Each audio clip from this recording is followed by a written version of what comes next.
This is the Intellectual Investor Podcast, episode number 209, My Thoughts on AI, written by Vitaliy Katsenelson and read by Elliot. For more episodes, go to investor.fm, or to read this article instead, head to contrarianedge.com. A century ago, 1/5 of the country was involved in agriculture. Due to the transformation of farming technology, only 1% of the country is now involved in farming, while our supermarkets are flooded with cheap food. I could be wrong, but I don't see that 19% of the country who used to farm wandering around unemployed. They have retrained to do other things. Innovation disrupts, but it also creates new jobs and improves the standard of living of society. A century ago, you could not have imagined most of the jobs we have today. I am not just talking about social media celebrities.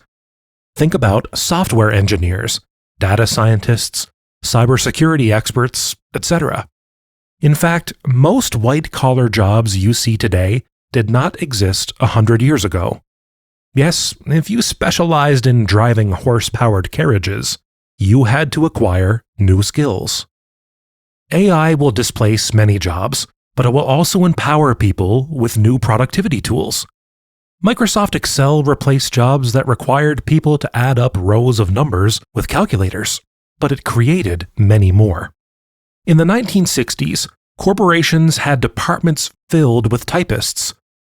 A photocopier, and then the personal computer, put these hard-working folks out of a job, but they retrained to do other things.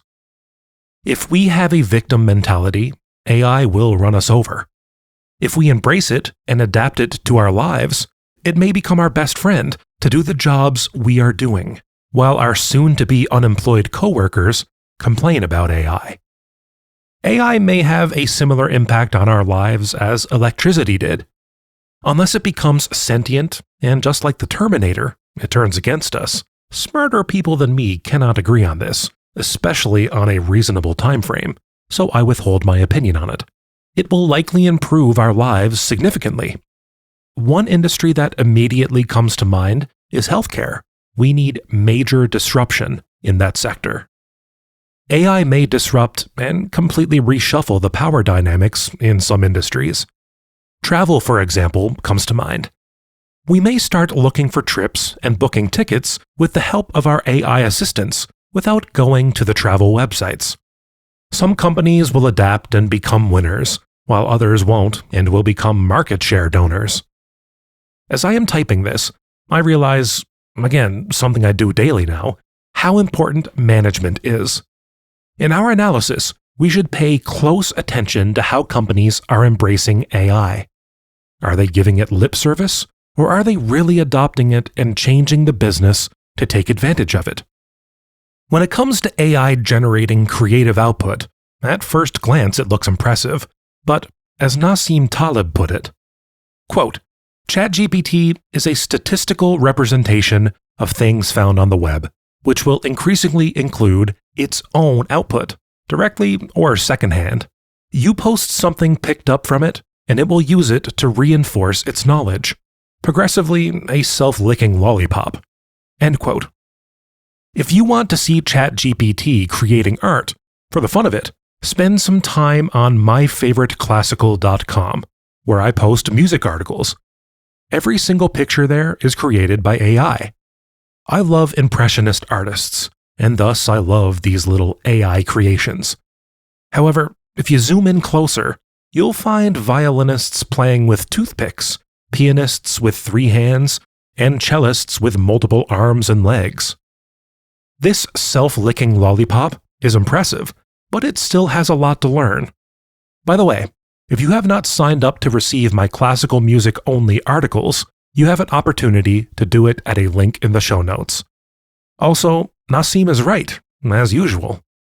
The more we rely on AI and the more content it creates, the less creative it and we become. On a related topic, I have strong thoughts about AI and writing, which I shared with my kids. AI can either be your friend or your worst enemy. I use it to answer emails that require no thinking, which is a great time and energy saver. AI is also my friend in helping me to find better words to express my thoughts as I write. However, the most important part about writing is that it is focused thinking. It helps me to figure out what I think and exposes flaws in my thinking.